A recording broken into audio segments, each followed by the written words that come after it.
our country, with our history, needs trained counselors and social workers who can help heal the nation's wounds. However, Madam Speaker, the remuneration for social workers in the public sector was artificially depressed, as compensation for groups that were generally in the same pay packet received adjustments which moved away from social workers as a group. And this is repeated throughout the public sector. This resulted in compensation for that group that is inconsistent with our state of affairs and not reflective of the work done by social workers. So, Madam Speaker, the compensation review and restructuring allowed us to make adjustments to the pay structure for social workers that could not be achieved in the usual one-size-fits-all lockstep approach. Madam Speaker, the Jamaican bureaucracy needs to be able to attract and retain managerial and technical talent. We need the best IT technicians and computer scientists and communication specialists, network engineers, legal draftspersons, civil engineers, data scientists, lawyers, accountants, prosecutors, economists, managers, HR officers to deliver premium public service. Madam Speaker, we have vacancies in the economics unit of the Ministry of Finance, which we have not been able to fill for years. The same is true of the Attorney General's chambers and in technical areas where turnover on account of salary has been at epidemic proportions, Madam Speaker. This has been a crisis, and the system is breaking because we don't have sufficient talent for long enough periods in all the areas that we need. And we're unable to attract the talent because of the low compensation levels. So we needed to make adjustments to compensation in many of these technical and managerial levels to be in a position to attract and retain talent. And, Madam Speaker, we could not do that without moving in a lockstep approach. On the top of it, the government was one of the biggest employers of minimum wage earners. Madam Speaker, under this government, we have made significant strides to change that. Achieving this, Madam Speaker, required significant adjustments to the salaries of drivers and office attendants, Madam Speaker, and others at the bottom of the scale. Madam Speaker, that is implemented, and it is an achievement of which we are extremely proud.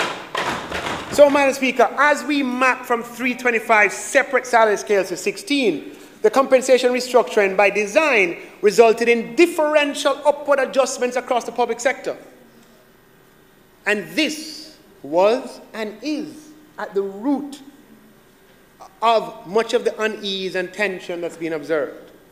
When everyone received an increase of 5%, there are no comparisons across groups and individuals to be made.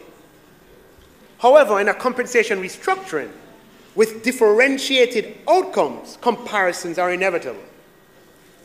And let me just point out what's the obvious, Madam Speaker, is that a compensation restructuring of this kind has never before been done in Jamaica.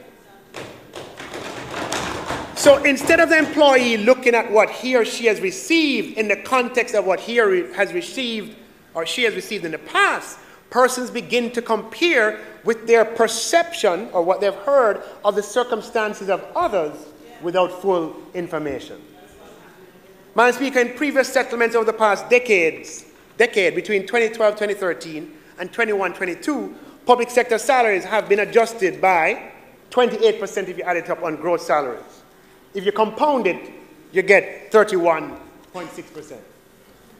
Madam Speaker, in this new compensation restructuring, the overwhelming majority of public officers have received or will be receiving adjustments in compensation over the implementation period which exceed what they would have received across the last 10 years combined.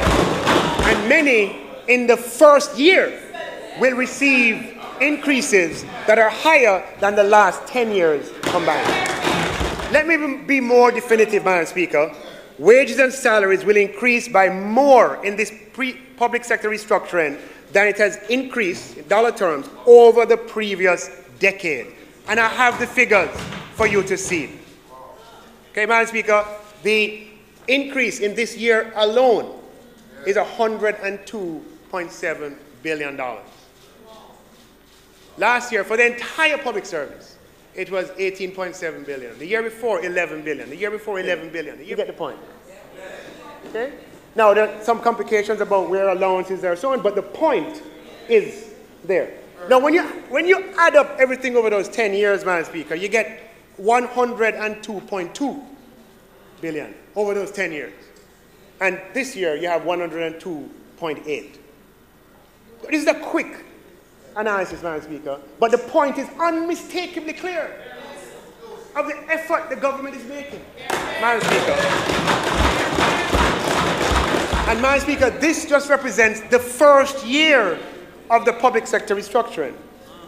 But somehow, Madam Speaker, this perspective has been lost as individuals compare with other individuals, which I guess is human nature, and groups compare with groups. But if we are self-conscious about human nature, we can observe, Madam Speaker, and you know, recognize it as human to compare, but not get lost in it, Madam Speaker. Not get lost in it. Because 102 billion in 1 year, Madam Speaker,